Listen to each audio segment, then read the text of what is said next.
I'm Debbie the Wine Lady, and today we're talking about wines for Thanksgiving dinner. Now, every year a friend asks me, what should I serve with Thanksgiving dinner? And I always say, it depends who's sitting at your Thanksgiving table.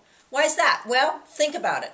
You've got someone like Aunt Ethel, who drinks wine, once or twice a year, and she gets lit on about half a glass of wine, right? And then you got like Cousin Rocco, who won't drink anything but a red that's so tannic and dry it'll seal your mouth shut. Then you got like your sister or your niece who just went vegan or vegetarian or something, and she won't drink anything that's not organic. So, how do you accommodate all those different tastes? And the food that's on the table. Think about the food for a minute.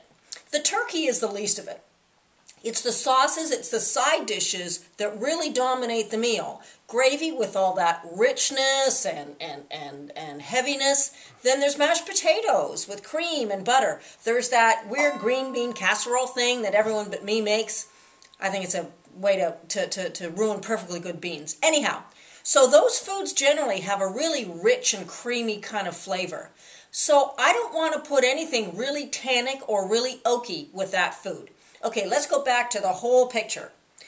My first rule in picking wines for Thanksgiving dinner is the Aunt Ethel rule. You better have something on the table that's a little bit sweet and easy to drink for people like her. That could be a Riesling, a Gewürztraminer, even a slightly sweet Pinot Gris. All of those flavors really go well with the food too, because that little bit of sweetness kind of works against the richness. Now, in white wines, I prefer Chardonnay, but I stay away from real oaky Chardonnays for Thanksgiving. I would go with something even unoaked or perhaps just well balanced with the fruit and a bit of acid at the end to kind of cleanse from all of that richness. Something like Educated Guess from Napa, California is a great well balanced Chardonnay. In the Riesling or Gewürz, I usually go European first off. The Germans make great Rieslings. They're wonderful on the Thanksgiving table. Reds. Some people won't drink anything but reds. And Pinot Noir is the one that most people recommend for Thanksgiving because it's lighter. There's no tannin, it's very soft, it doesn't fight with the food, and practically anyone at the table can enjoy it. But for me, some of those Pinots have kind of that smoky, bacony flavor thing going on that I don't really like. So I suggest let's go for a more fruity red wine. Something like a Zinfandel from California or a Shiraz from Australia. I just had a Shiraz Viognier blend that was knockout because it had lots of fruit, but it wasn't too heavy, wasn't too jammy to fight with the food.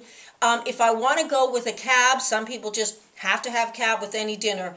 I go for the softer ones. Maybe a Sonoma County rather than Napa. Something, again, that doesn't have too much, of that drying tannin in your mouth. So, that kind of wraps up Thanksgiving meals.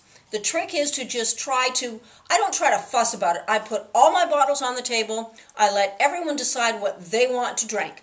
And then I try not to fight with my cranky Uncle Fred. Okay, folks, enjoy your meal.